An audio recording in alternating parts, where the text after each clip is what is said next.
নবী ইউসুফ আলাইহিস সালাতু ওয়াস সালামের নাম শুনেছিলেন? প্রিয় ভাই, শুনেছেন আপনারা? কারা কারা শুনেছেন হাত দেখি তো। ইউসুফ আলাইহিস সালাতু ওয়াস সালামের নাম কারা কারা শুনেছেন? মাশাআল্লাহ, হাত নামান। ইউসুফ আলাইহিস সালাতু ওয়াস সালাম এই পৃথিবীতে আল্লাহ পাকের এক অনন্য নিদর্শন। আল্লাহ পাক তাকে এমন এক আকার আকৃতি দিয়ে সৃষ্টি করেছেন, যার চেহারার দিকে এক নজর তাকিয়ে তৎকালীন যুগের সুন্দরী মেয়ের হাতের আঙ্গুল কেটে ফেলে দিয়েছিল, টের পায়নি। যারা কসম করে বলেছিল কুলনা হাশা লিল্লাহ, আল্লাহর কসম, মা হাদা বাশারা ইন হাদা ইল্লা মালাকুন কারীম, এটা কোনো মানুষ নয়, এটা সম্মানিত ফেরেশতা ছাড়া কিছু হতে পারে না। চিৎকার দিয়ে এখন আল্লাহু আকবার। এই ছোট্ট ইউসুফ আলাইহিস সালাতু ওয়াস সালাম যখন বালক ছিলেন, বালক থাকা অবস্থায় তিনি স্বপ্ন দেখলেন, ইন্নী রাআইতু আহাদা আশারা কাওকাবা ওয়াশ শামসা ওয়াল কমারা রাআইতুহুম লি সাজিদিন। ইউসুফ আলাইহিস সালাতু ওয়াস সালাম ছোট্ট বালক, 6 থেকে 7 বছর বয়স, কোন কোন বর্ণনার মধ্যে 5 থেকে 6 বছর বয়স।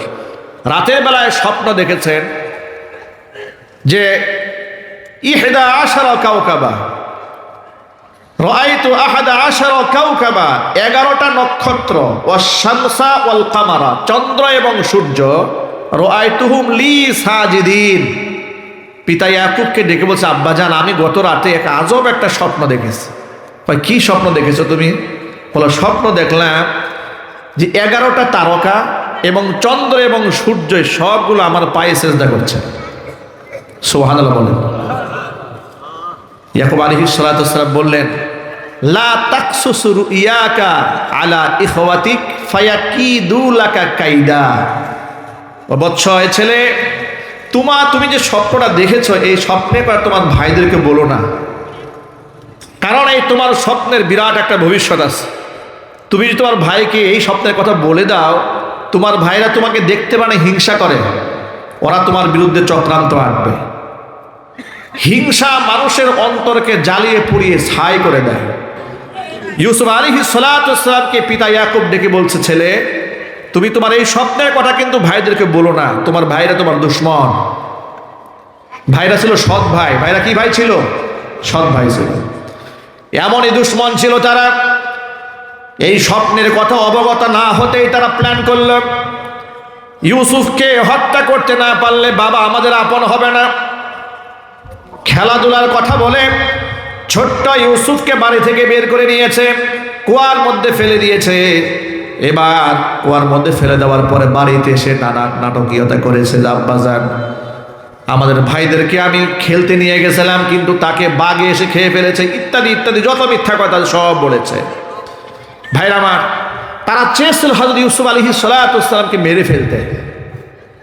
আপনারা এক বাক্যে জবাব দিয়ে বলুন, আল্লাহ যদি কাউকে বাঁচাতে চান, তাকে কেউ মারতে পারে? আর আল্লাহ পাক যদি কাউকে সম্মান দিতে চান, মানুষকে তাকে বেইজ্জত করতে পারে? আল্লাহ পাকের একটা ওয়াদা আছে, ওয়াদা শোনায় দেয় আপনাদেরকে। আল্লাহ পাক বলেন, ওয়ালাউ আন্না আহলাল কুরা আমানু ওয়াত্তাকাউ লাফাতাহনা আলাইহিম বারাকাতিম মিনাস সামাই ওয়াল আরদ। জনপদের লোকেরা যদি ঈমান আনে আমি আল্লাহর উপরে, ওয়াত্তাকাউ, তাকওয়া ভিত্তিক জীবন যাপন করে, লাফাতাহনা আলাইহিম বারাকাতিম মিনাস সামাই ওয়াল আরদি, আসমান এবং জমিনের রহমতের দরজাগুলো তাদের জন্য আমি আল্লাহ উন্মুক্ত করে দেব। আল্লাহর ওয়াদা কি মিথ্যা হয়? আল্লাহ পাক যেন কথার উপর আমাদের আমল করার তৌফিক দান করে, জোরে বলেন আমিন। ভাইরা আমার, 10 ভাইরা মিলে ইউসুফ আলাইহিস সালাতু ওয়াস সালামকে কুয়ার মধ্যে ফেলে দিয়েছে। ছোট্ট ইউসুফ, বয়স 6 থেকে 7 বছর। তারা মারতে চেয়েছে, কিন্তু আল্লাহ পাক যদি বাঁচাই দিতে চান, পৃথিবীর কেউ মারতে পারে না। জিবরাইল আলাইহিস সালাতু ওয়াস সালামকে পাঠাই দিলেন, জিবরাইল যা, আমার নবী ইউসুফকে ফেলে দেওয়া হয়েছে, তাড়াতাড়ি যা। জিবরাইল আলাইহিস সালাতু ওয়াস সালাম 600 নূরের ডানা দিয়ে একটা ঝাপটা মেরে দুনিয়াতে এলেন। জিবরাইলকে প্রশ্ন করা হয়েছিল, সবচেয়ে বেশি তাড়াহুড়া করে আপনি দুনিয়াতে কখন এসেছেন? তিনি বলেছেন, আমি 2টা বার এসেছি। যখন ইউসুফকে কুয়ার মধ্যে ফেলে দেওয়া হয়েছিল, ইউসুফের পায়ের নিচে কাঠটা ধরার জন্য আমি তাৎক্ষণিক দৌড়ে চলে এসেছিলাম। আরেকবার তাড়াহুড়া করে এসেছিলাম, সেটা হচ্ছে নবী ইব্রাহিম আলাইহিস সালামকে যখন জামা কাপড় ছিঁড়ে উলঙ্গ করে কুয়ার মধ্যে ফেলে দেওয়া হয়েছিল, অগ্নিকুণ্ডের মধ্যে ফেলে দেওয়া হয়েছিল, আল্লাহ পাক তখন আমাকে হুকুম করেছিলেন, জিবরাইল যা জান্নাত থেকে পোশাক নিয়ে আমার খলিলের গায়ে উঠায় দে, কারণ আমার খলিল ইব্রাহিম উলঙ্গ থাকতে পারে না। জোরে বলেন সুবহানাল্লাহ।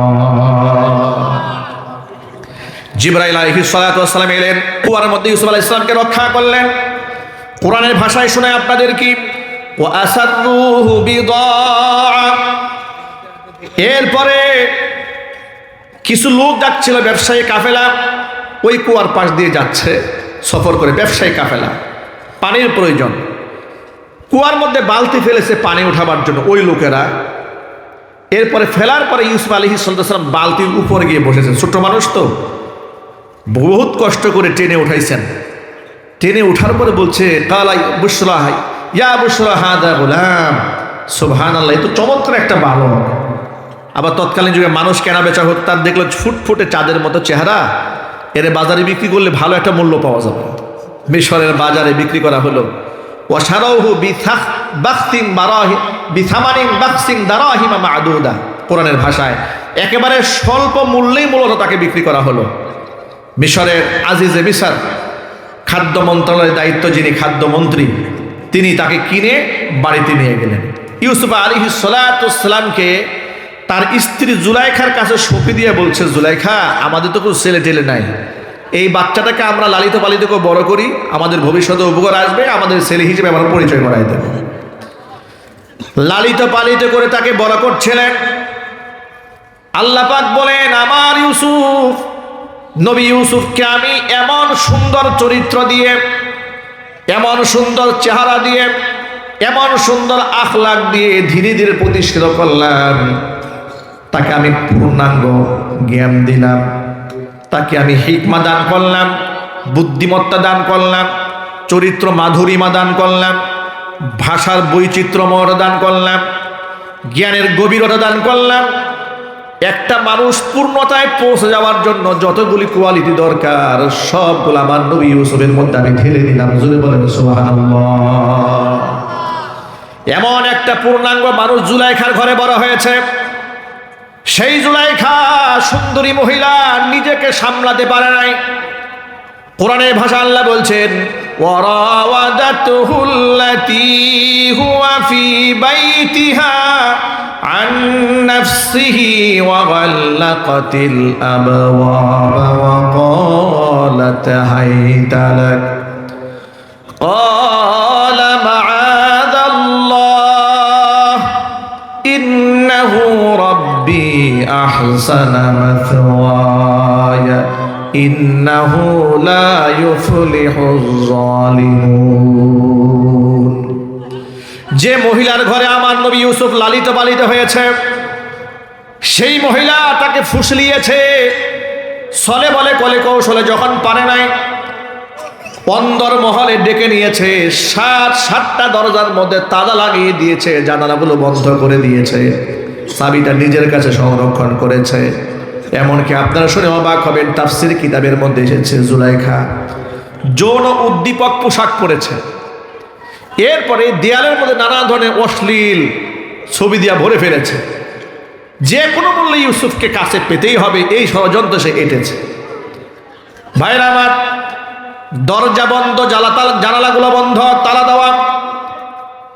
জুলাইখা একান্তি ইউসুফকে ডেকে বলছে, হাই তালাক, এসো আমার কাছে, আমি তোমার জন্য নিজেকে সঁপে দিতে চাই। ইউসুফ আলাইহিস সালাতু ওয়াস সালাম তিনি তখন একটা জবাবই দিয়েছিলেন, ক্বালা মাআযাল্লাহ, আমি আল্লাহর আশ্রয় প্রার্থনা করছি, আল্লাহর কাছে পানাহ চাই এই সমস্ত ব্যভিচার থেকে। জুলাইখা বলল, ইউসুফ কি সমস্যা? দরজা বন্ধ, জানালা বন্ধ, কেউ তো টেরও পাবে না, স্বামীও বাড়িতে নাই, তোমার অসুবিধাটা কোন জায়গায়? ইউসুফ আলাইহিস সালাতু ওয়াস সালাম বলেন, অসুবিধা আছে, একজন আছেন, তার দৃষ্টিকে ফাঁকি দেওয়া যাবে না। তিনি কে? একটু মোহাব্বতের সাথে বলুন না, তিনি কে? তিনি বললেন, আমি ওই আল্লাহর কাছে আশ্রয় প্রার্থনা করছি। এ কথা যখন বললেন যে একজন আছে যার দৃষ্টি থেকে নিজেকে আড়াল করা যায় না। জুলাইখার ঘরের মধ্যে ছোট্ট একটা মূর্তি ছিল, যে মূর্তির আরাধনা সে করত। সে মনে মনে ভাবলো, ও এই যে এই দেবতার কথা বলতেছ, দৌড়ায় গিয়ে একটা উড়না দিয়ে দেবতার মুখ ঢেকে দিছে। ইউসুফ আলাইহিস সালাম বললেন, আমি এই মূর্তির কথা বলিনি, আমি এক আল্লাহ বিশ্বাসী, আমি তার কথা বলেছি। আল্লাহু আকবার বলেন। জুলাইখা বলল, ইউসুফ তুমি যদি আমার কথা রাজি না হও, মুক্তির কোনো রাস্তা নাই, কোনো উপায় নাই। তিনি বলেন, উপায় তো আছে, আমি আশ্রয় চেয়েছি আল্লাহ পাকের কাছে।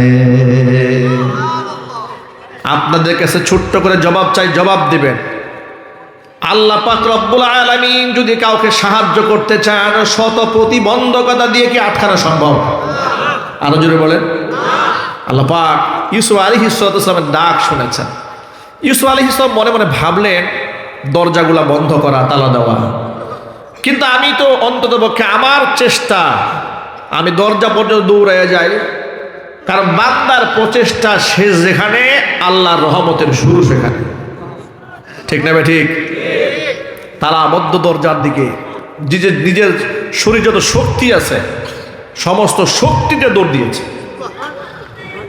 আল্লাহ পাকের আপন মেহেরবানি, হযরত ইউসুফ তালাবদ্ধ দরজার দিকে আল্লাহর উপর তাওয়াক্কুল করে যখন দৌড় দিয়েছে, পেছনে জুলাইখা এত জোরে দৌড় দিয়েছে তাকে আটকায় ধরার জন্য। কোরআনের ভাষায় শুনে আপনাদেরকে, ওয়াস্তাবাকাল বাবা ওয়া কাদ্দাত কামিসাহু মিন দুবুরিহি ওয়া আলফা ইয়া সাইয়্যিদাহা লাদাল বাব। দৌড় দিয়েছে উভয় দরজার দিকে।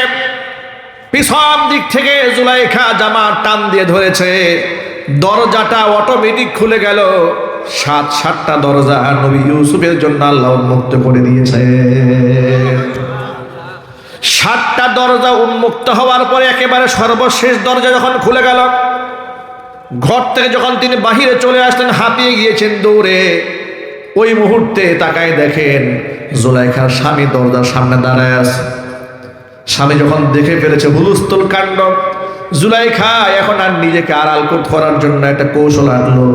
এসে বলল, ক্বালাত মা জাযাউ মান আরাদা বিআহলিক, ক্বালাত মা জাযাউ মান আরাদা বিআহলিকা সুআন ইল্লা আন ইউসজানা আও আযাবুন আলীম।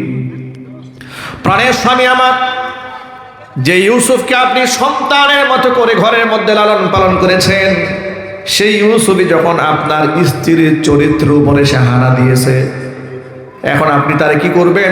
কঠিন শাস্তি তাকে দিতে হবে, অথবা জেলখানায় তারে বন্দি করে ফেলতে হবে। জোরে জোরে বলতে হবে নাউজুবিল্লাহ।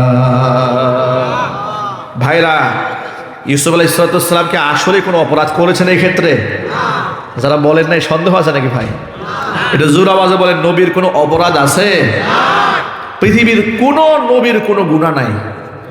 নবীরা মাসুম, নবীরা বেগুনাহ, নবীদের সমালোচনা করা জায়েজ নাই। অনেক ঐতিহাসিক ইতিহাস লিখতে গিয়ে নবীদেরকে উল্টাপাল্টা লিখেছে। আল্লাহ পাক যেন যারা লেখে বুঝে শুনে লেখে, আল্লাহ যেন হেদায়েত দান করে। এর জোরে কোন আমিন। হেদায়েত কপালে না থাকলে আল্লাহ মিটাই দিক। প্রথমত হেদায়েতের দোয়া করি, আল্লাহ যেন হেদায়েত দান করেন। নবীদের ব্যাপারে কলম ধরার অধিকার কি মানুষের আছে? নবীরা তো ভালো, সাহাবীদের ব্যাপারে কলম ধরার অধিকার কি আমাদের কারো আছে? নবীরা বেগুনাহ মাসুম, আর সাহাবায়ে কেরাম হচ্ছেন মাগফুর, আল্লাহর পক্ষ থেকে ক্ষমা প্রাপ্ত, জান্নাতের ঘোষণা প্রাপ্ত তারা। চিৎকার দিয়ে এখন আল্লাহু আকবার। নবী ইউসুফ আলাইহিস সালাম প্রথমে তার সততার পরিচয় দিয়েছেন, চুপচাপ দাঁড়িয়ে আছেন। কারণ যারা ভদ্রলোক হয়, শরীফ হয়, তারা কিন্তু মানুষের উপর দোষ চাপানো পছন্দ করে না, ঠিক কিনা? প্রথমে তারা পরিস্থিতিকে ওভারকাম করার চেষ্টা করে, কখনো কাউকে অপরাধী বানাতে চান না। কিন্তু যখন তার উপর অপবাদ দেওয়া হলো, তখন তো এখন আর তার মুখ বন্ধ করে রাখার কোনো সুযোগ নাই। তিনি কিন্তু কোনো অভিযোগ করেন নাই, অথচ অভিযোগ তো তারই করার কথা ছিল। ঠিক কিনা বলেন? অভিযোগ তো ইউসুফ আলাইহিস সালামের করা দরকার ছিল, কারণ তিনি তো এই সমস্ত কিছু করেন নাই। তার বিরুদ্ধে ষড়যন্ত্র করা হয়েছে, তিনি কোনো অভিযোগ করেন নাই, কিন্তু জুলাইখা অভিযোগ দাঁড় করে দিয়েছে। অভিযোগ যখন হয়ে গেল, ইউসুফ আলাইহিস সালাতু ওয়াস সালাম এখন আর চুপ থাকতে পারলেন না। তিনি বললেন যে না, ক্বালা হিয়া রাওয়াদাতনি আন নাফসি। বাদশা, আমি আসলে কোনো অপরাধ করিনি, স্ত্রী আপনার স্ত্রী, তিনি আমাকে ফুসলিয়েছে, আমি পাত্তা দেইনি, কিন্তু মূল অপরাধী সে। এবার জুলাইখার স্বামী জিজ্ঞেস করল, অপরাধ যদি ইউসুফ তোমার না হয়ে থাকে তাহলে প্রমাণ দাও, তুমি যে অপরাধী নও তার একটা প্রমাণ দাঁড় করাও। ইউসুফ আলাইহিস সালাতু ওয়াস সালাম ভয় পেয়ে গেলেন, শঙ্কা পেশ করলেন মনে মনে যে আমি এখন কি প্রমাণ দেব, এই জায়গায় এমন কোন প্রমাণ আছে। আল্লাহর পক্ষ থেকে তাকে ইলহাম করা হলো, অন্তরের মধ্যে কথাটা ঢেলে দেওয়া হলো, ও আমার নবী ইউসুফ, আপনার ঘাবড়ে যাওয়ার কোনো কারণ নাই, ভীত সন্ত্রস্ত হওয়ার কোনো কারণ নাই। আপনার চরিত্রের সার্টিফিকেট দেওয়ার জন্য সাক্ষী আমি জুলাইখার ঘরের মধ্যে রেখে দিয়েছি। তিনি বলেন, কোন সে সাক্ষী? তাকে জানানো হলো যে ছোট্ট একটা বাচ্চা ঘরের দুলনায় দুল খাচ্ছে, যে বাচ্চার এখনো মুখের ভাষা ফুটে নাই, এই ব্যক্তি, এই ছোট্ট বাচ্চাটা আপনার পক্ষে সাক্ষী দেবে। সুবহানাল্লাহ বলবেন না ভাই? আপনার বলেন, যার জবান ফুটে নাই তার জবান থেকে কথা বের করতে আল্লাহ পাকের কি সেই সক্ষমতা আছে না নাই? নিশ্চয়ই আছে। আল্লাহ পাক তো অসাধ্যকে সাধন করেন, ঠিক কিনা? এই যে আমাদের হাত দেখতে পাচ্ছেন, এই হাত কিয়ামতে কথা বলবে, এই পা কথা বলবে, এগুলো সূরা ইয়াসিন আছে না ভাই? আল ইয়াউমা নাখতিমু আলা আফওয়াহিহিম, সূরা ইয়াসিন আছে, আপনারা সবাই পারেন এটা। ওয়া তুকাল্লিমুনা আইদিহিম ওয়া তাশহাদু আরজুলুহুম বিমা কানু ইয়াকসিবুন। আল্লাহ পাক বলেন, ওদের মুখের মধ্যে আমি মোহর লাগাই দেব। কিয়ামতের দিনও মানুষ মিথ্যা কথা বলার জন্য উদ্যত হয়ে যাবে, আল্লাহ জবান বন্ধ করে দেবেন, কথা বলবে তাদের হাত, কথা বলবে তাদের পা, তাদের কৃতকর্ম সম্পর্কে আমি আল্লাহর সাথে সমস্ত সাক্ষী দেবে এদের পাগুলা। জোরে বলেন সুবহানাল্লাহ। তাহলে যে আল্লাহ হাতের জবান খুলতে পারে, পায়ের জবান খুলতে পারেন, ওই শিশু ছোট্ট বাচ্চাটার জবান নিশ্চয়ই আমার আল্লাহ পাক খুলতে পারেন। ইউসুফ বলল যে সাক্ষী একজন আছে। জিজ্ঞেস করলো, সাক্ষী কে? বলে, সাক্ষী ওই যে ছোট্ট বাচ্চা দোলনায় দোল খাচ্ছে। জুলাইখা যাকে মনে করেছিল সে দেখলে কি আর না দেখলে কি, তাই কথা বলতে পারে না। তিনি বলে, এটা আমার পক্ষে সাক্ষী। জুলাইখা মনে মনে ভাবলেন, ইউসুফ ভয়ে বোধহয় পাগল হয়ে গেছে, তা না হলে একটা বাচ্চা কথা বলতে জানে না, সে দেবে সাক্ষী, এটা কি গ্রহণযোগ্য কথা নাকি পাগলামি কথাবার্তা? কয় সামনে আনা হোক বাচ্চাকে। বাচ্চাকে সামনে আনা হলো। বাচ্চা এমন এক ঢঙে সাক্ষী দিল, আপনারা অবাক হয়ে যাবেন। বাচ্চা যদি সরাসরি বলতো যে ইউসুফের কোনো দোষ নাই, সব দোষ জুলাইখার, তাহলে শয়তান এখানে ঢুকে তার স্বামীর কাছে ভুল মেসেজ পৌঁছাতে পারতো, একটা বদ ধারণা করতে পারতো যে ছোট্ট বাচ্চা কি দেখেছে আর কি বুঝেছে আর কি বলেছে। বাচ্চা এরকম সাক্ষী দেয় না। বাচ্চা এমন একটা কৌশল শিখিয়ে দিয়েছে তার স্বামীকে, যে স্বামী নিজেই সাক্ষী হয়ে গেছে। সুবহানাল্লাহ বাড়ি গিয়ে বললেন। বাচ্চা কি বলে কোরআনের ভাষায় শোনায় আপনাদেরকে। আল্লাহ পাক বলছেন, এই ছোট্ট বাচ্চাটা বলে, ওয়াশাহিদা শাহিদুম মিন আহলিহা ইন কানা কামিসুহু কুদ্দা মিন কুবুলিন ফাসাদাকাত ওয়া হুয়া মিনাল কাযিবিন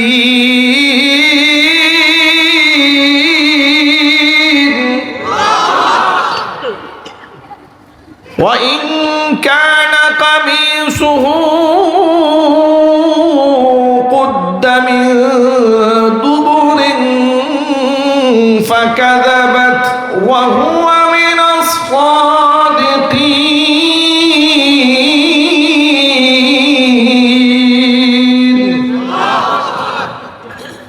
বাচ্চা এমন একটা ঢঙে সাক্ষী দিয়ে দিল। ও বাদশা, তাকায় দেখেন ইউসুফের গায়ের জামাটা ছেঁড়া। আপনি ভালো করে তাকান। ইন কানা কামিসুহু কুদ্দা মিন কুবুলিন ফাসাদাকাত, ইউসুফের জামা যদি সামনের দিক থেকে ছেঁড়া হয় তাহলে আপনার স্ত্রী সত্যবাদী, ইউসুফ মিথ্যাবাদী প্রমাণিত হবে। কারণ একজন পুরুষ যখন কোনো নারীর উপর ঝাঁপিয়ে পড়ে আর নারী যদি ছটফট করে, ধস্তাধস্তি করে, জামা নিশ্চয়ই সামনের দিক থেকে ছিঁড়ে যাওয়ার কথা, ঠিক না বেঠিক? জামা তো পেছনে ছেঁড়ার কথা নয়।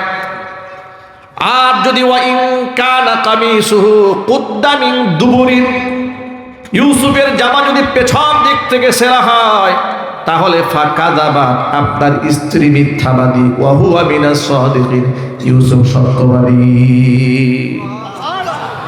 কোরআনে কারীম বলছে ফালাম্মা রাআ কামিসাহু কুদ্দা মিন দুবুরিন ক্বালা ইন্নাহু মিন কাইদিকুন্না ইন্না কাইদাকুন্না আযীম।